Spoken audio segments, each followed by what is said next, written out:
And I think that that's something that's overlooked and Oh, undermentioned, and I think it's purposefully. So for our audience, do you mind jumping into that and telling folks about this whole 1863 New York City race massacre, because it's a very important, crucial time.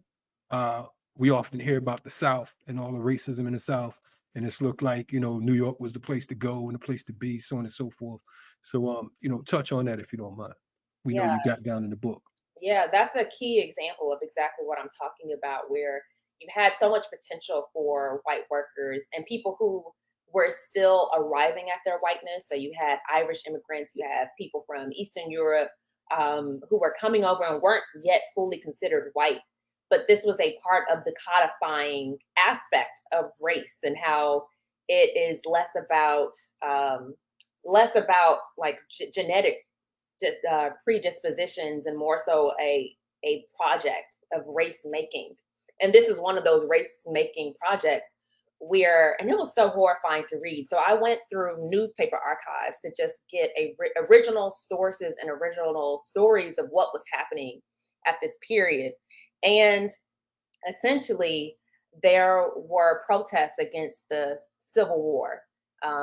They were being people all over the country, mostly non-black people, because we could not officially be drafted because we weren't citizens, so we could not be drafted in the army. So they were drafting folks from all over, and there were some working class white people who opposed the draft because in their mind they were fighting a nigger war, but they used the hard er. And so that is literally how they described it. They called the, so if people want to say it's not about race, it was so explicitly about race. Everybody knew Get, it. don't get no more racial than that, nigga war.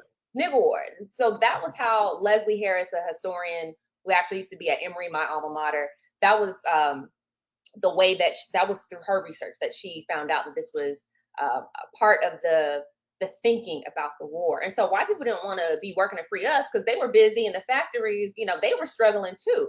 But instead of saying, hey, these are people we need to align with, it was, this is going to be our competition.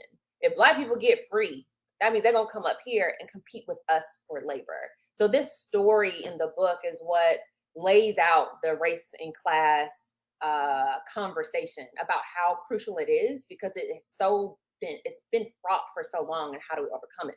So anyway, through this race riot massacre, we people be calling everything a riot, a massacre, they one of the examples that was so haunting